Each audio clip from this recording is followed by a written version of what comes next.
ফরজ নামাজের সালাম ফিরিয়ে এই ৯টি দোয়া পাঠ করুন।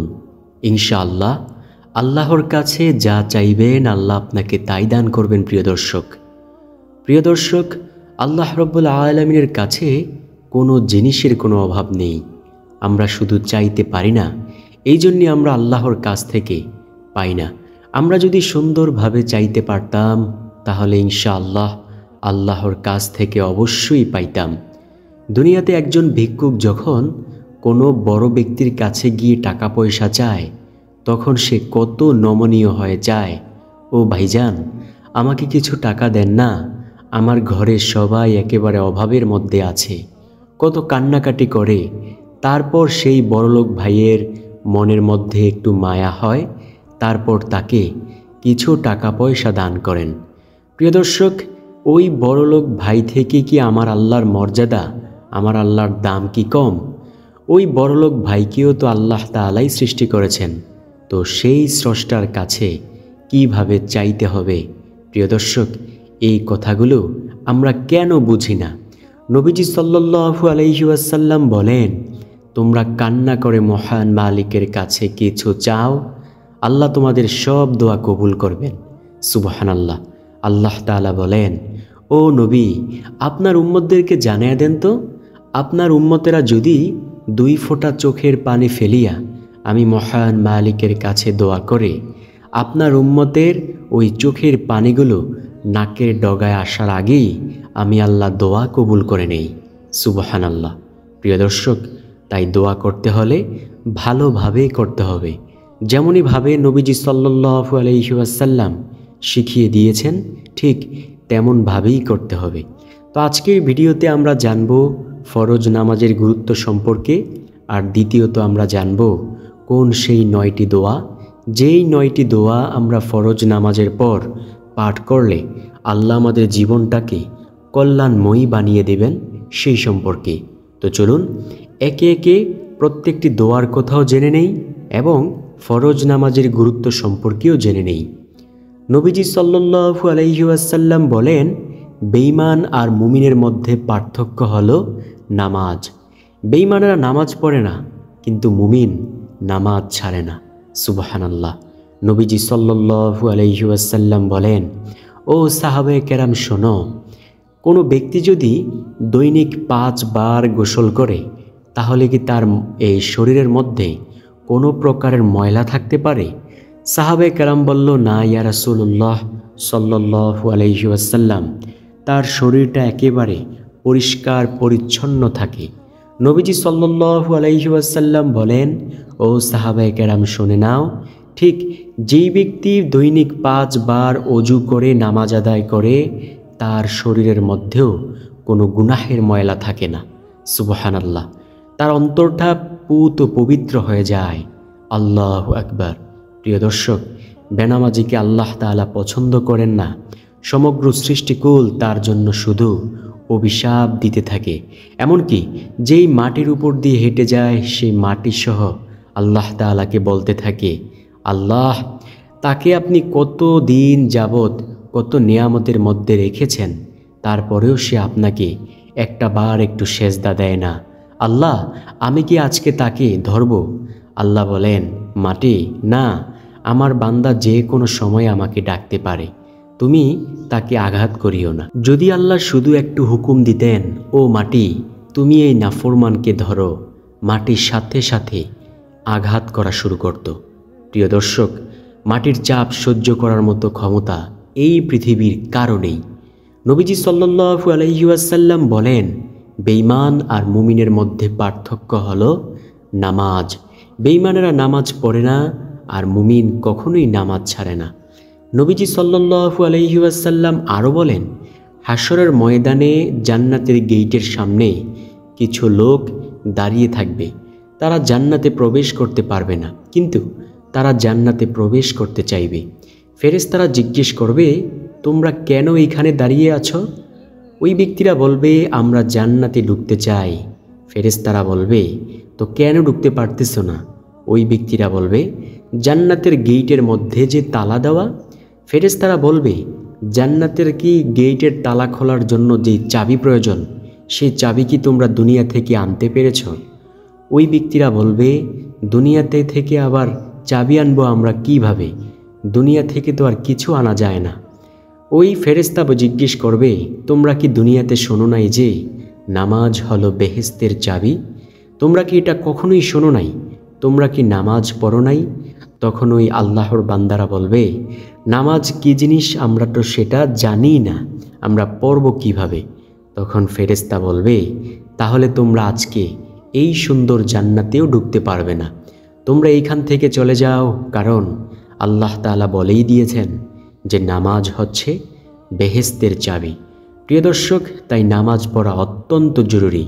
যে ব্যক্তি নামাজ না পড়ে আল্লাহ তাআলা তাকে অনেক শাস্তি দেন, যেমন তার চেহারা থেকে নূরের একটা ভাব সরিয়ে দেন, মানুষ তার দিকে তাকাইলে মায়া লাগে না। প্রিয় দর্শক, তার কপাল থেকে নূরের ফুলকে দূর করে দেন। দেখবেন যে ব্যক্তি সব সময় নামাজ পড়ে তার কপালের মধ্যে একটু নূরের দাগ থাকে।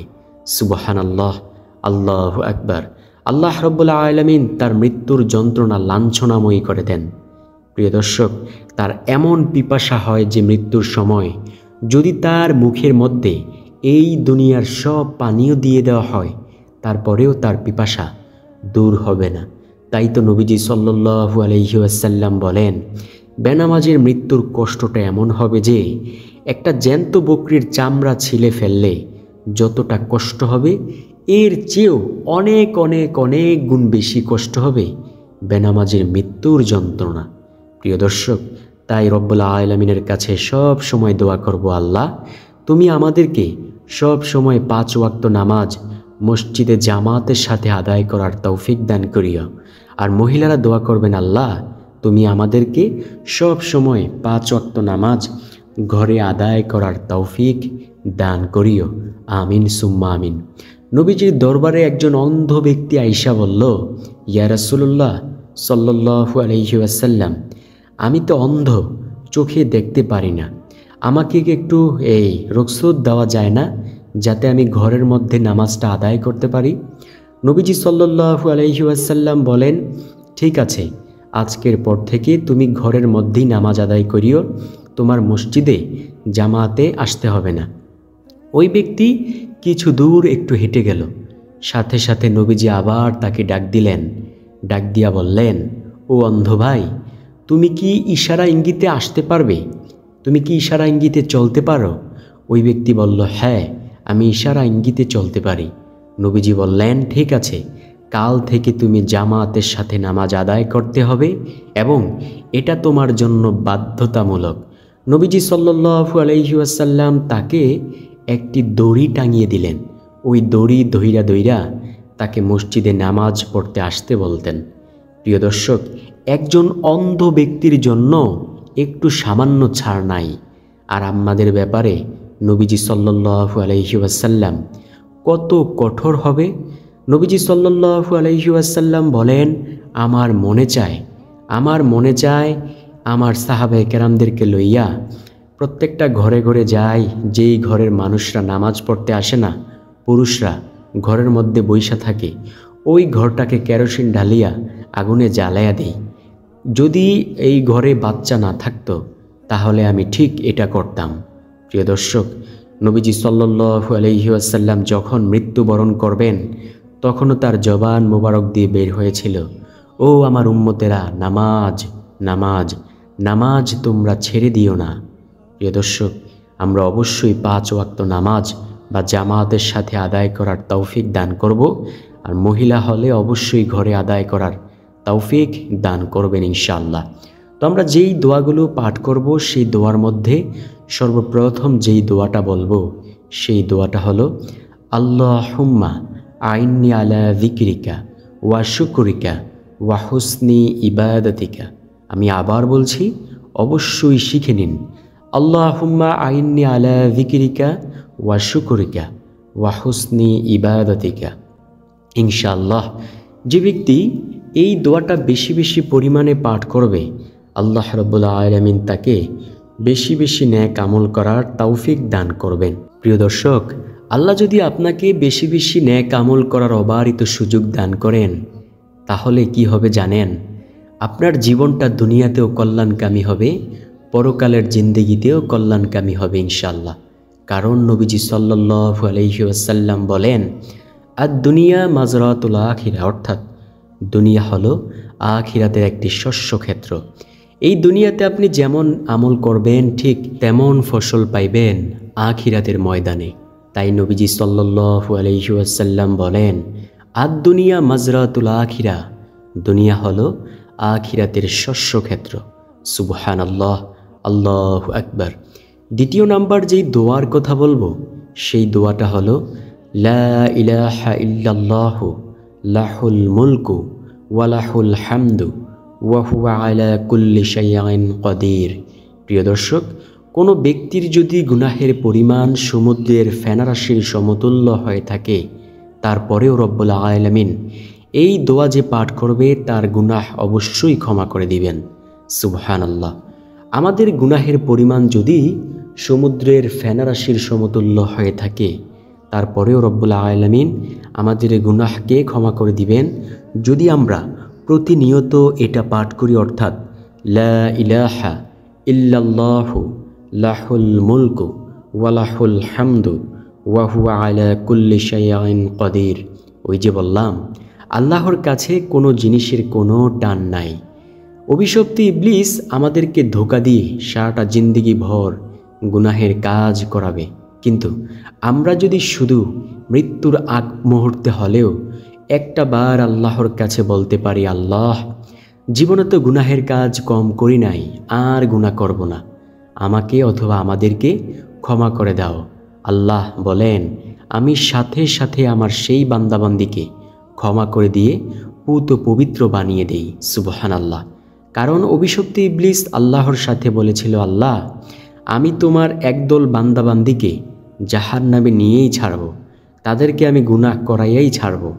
আল্লাহ তাআলা সাথে সাথে বলেছিলেন, ও ইবলিস, শুনে রাখ, আমার বান্দাবান্দিকে যদি তুই একেবারে মৃত্যুর আগ পর্যন্ত যদি গুনাহের কাজ করাস, তারপরেও যদি সে এই একটু তাওবা করতে পারে, আমি আল্লাহর কাছে ক্ষমা চাইতে পারে, আমি আল্লাহ তার জীবনের সব গুনাহ ক্ষমা করে দিব। সুবহানাল্লাহ। তাই বলে প্রিয় দর্শক, সবসময় আমরা গুনাহ করব না, কোন সময় মারা যায় এটা কিন্তু কেউই বলতে পারে না। কারণ এমনও সময় আছে, আপনার যদি মৃত্যুর সময় হয়ে থাকে, আপনি তাওবা করবেন কি সেই সময়টাও আপনি পাবেন না। ধরুন আপনি আল্লাহ না করুক একটা অ্যাক্সিডেন্ট করেছেন, এখন আপনি কিভাবে তাওবা করবেন? সাথে সাথে আপনার মৃত্যু হয়ে গেল। যদি সারাটা জিন্দেগি ভর গুনাহের কাজ কইরা যান, তাহলে আপনাকে জাহান্নামে চলে যাইতে হবে। অথবা স্ট্রোক করলেন, হঠাৎ মৃত্যু হয়ে গেল, এখন কিন্তু আপনার তাওবা করার কোনো সুযোগ নাই। তো আপনি যদি সারাটা জিন্দেগি ভর গুনাহের কাজ করে থাকেন, তাহলে জাহান্নামে চলে যাইতে হবে। তাই তো নবীজি বলেন, কোন সময় মরণের ডাক চলে আসে এটা কেউ বলতে পারে না। তাই বেশি বেশি পরিমাণে আমল করো, যাতে তুমি শেষ প্রস্তুতি সুন্দরভাবে নিতে পারো। সুবহানাল্লাহ, আল্লাহু আকবার। তৃতীয় নাম্বার যেই দোয়ার কথা বলবো সেই দোয়াটা হলো সুন্দর একটি দোয়া। সেই দোয়াটা আপনি সব সময় বেশি বেশি পরিমাণে পাঠ করবেন, আর তা হলো রব্বানা আতিনা ফিদ দুনিয়া হাসানাতাও ওয়া ফিল আখিরাতি হাসানাতাও ওয়া কিনা আযাবান্নার। প্রিয় দর্শক, নবীজি সাল্লাল্লাহু আলাইহি ওয়াসাল্লাম যখন দুনিয়া ও আখিরাতের কল্যাণ চাইতেন, তখন তিনি এটা বেশি বেশি পরিমাণে বলতেন। অর্থাৎ তিনি বলতেন, রব্বানা আতিনা ফিদ দুনিয়া হাসানাতাও ওয়া ফিল আখিরাতি হাসানাতাও ওয়া কিনা আযাবান্নার। অর্থাৎ, হে আল্লাহ, আমাকে আপনি দুনিয়ার কল্যাণ দিন, আখিরাতের কল্যাণ দিয়েন এবং জাহান্নামের আগুন থেকে বাঁচিয়ে দিন। যে ব্যক্তি আল্লাহর কাছে জাহান্নামের আগুন থেকে পানাহ চায়, দুনিয়াতে কল্যাণ চায়, আখিরাতে কল্যাণ চায়, আল্লাহ তাকে অবশ্যই দুনিয়া ও আখিরাতের কল্যাণ দান করবেন এবং জাহান্নামের আগুন থেকে বাঁচিয়ে দেবেন ইনশাআল্লাহ। চতুর্থ নাম্বার যে দোয়ার কথা বলবো সেই দোয়াটা হলো বেশি বেশি পরিমাণে সাইয়্যিদুল ইস্তিগফার পাঠ করবেন। নবীজি সাল্লাল্লাহু আলাইহি ওয়াসাল্লাম বলেন, মানুষ মৃত্যুবরণ করে মূলত দুইটা সময়। যে ব্যক্তি সকালবেলা একবার সাইয়্যিদুল ইস্তিগফার পাঠ করবে, সে যদি সন্ধ্যা হওয়ার আগেই মারা যায়, তবে সে জান্নাতি হবে। আবার যদি কেউ সন্ধ্যাবেলা একবার সাইয়্যিদুল ইস্তিগফার পাঠ করে সে যদি সকাল হওয়ার আগেই মারা যায় তবে সেও জান্নাতি হবে। সুবহানাল্লাহ। তাই তো নবীজি বলেন, মানুষ মৃত্যুবরণ করে দুই সময়ে, হয়তো দিনে নয়তো রাতে। কেউ যদি সকালে একবার সাইয়্যিদুল ইস্তিগফার পড়ে সে যদি সন্ধ্যা হওয়ার আগেই মারা যায় সে জান্নাতি হয়। আবার কেউ যদি সন্ধ্যাবেলা একবার সাইয়্যিদুল ইস্তিগফার পড়ে সে যদি সকাল হওয়ার আগেই মারা যায় তবে সেও জান্নাতি হয়। সুবহানাল্লাহ। তো চলুন সাইয়্যিদুল ইস্তিগফার শিখে নেই।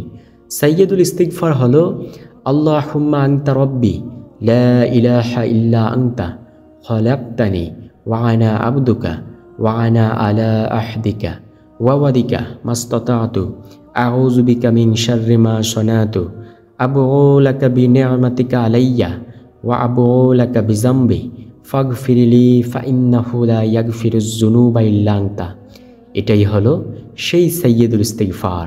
প্রিয় দর্শক, বেশি বেশি পরিমাণে আমরা এই সাইয়্যিদুল ইস্তিগফার পাঠ করার অবশ্যই চেষ্টা করব।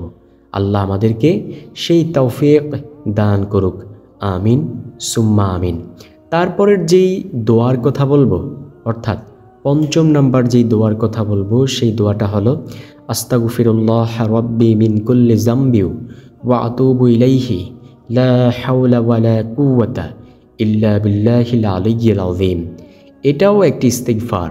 নবীজি সাল্লাল্লাহু আলাইহি ওয়াসাল্লাম বলেন, যে ব্যক্তি বেশি বেশি পরিমাণে ইস্তিগফারের আমল করবে আল্লাহ পাক তার সব বিপদ আপদ দূর করে দিবেন, তাকে গায়বী খাজানা থেকে রিজিকের ব্যবস্থা করবেন।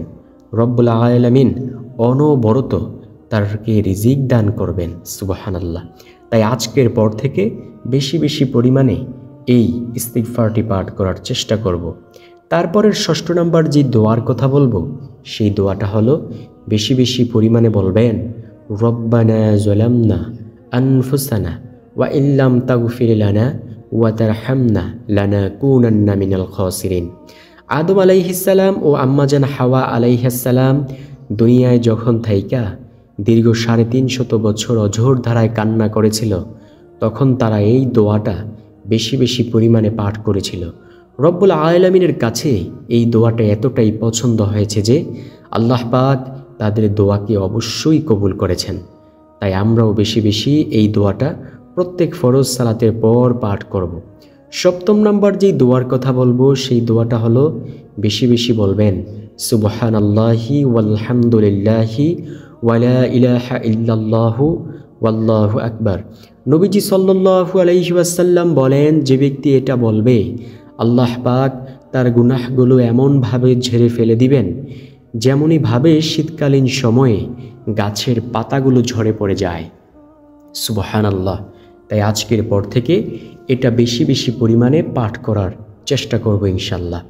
তারপরের যেই দোয়ার কথা বলবো ৮ম নাম্বার দোয়া হলো বেশি বেশি পরিমাণে বলবেন আল্লাহুম্মা জাআলনি ফি আইনি সগীরা ওয়া ফি আয়ুনিন নাসি কাবীরা ইনশাআল্লাহ। আর ৯ম নাম্বারে যেই দোয়ার কথা বলবো সেই দোয়াটা অবশ্যই দামি একটি দোয়া। সেই দোয়াটা হলো ইয়া রহিমু ইয়া রহমানু ইয়া রাজ্জাকু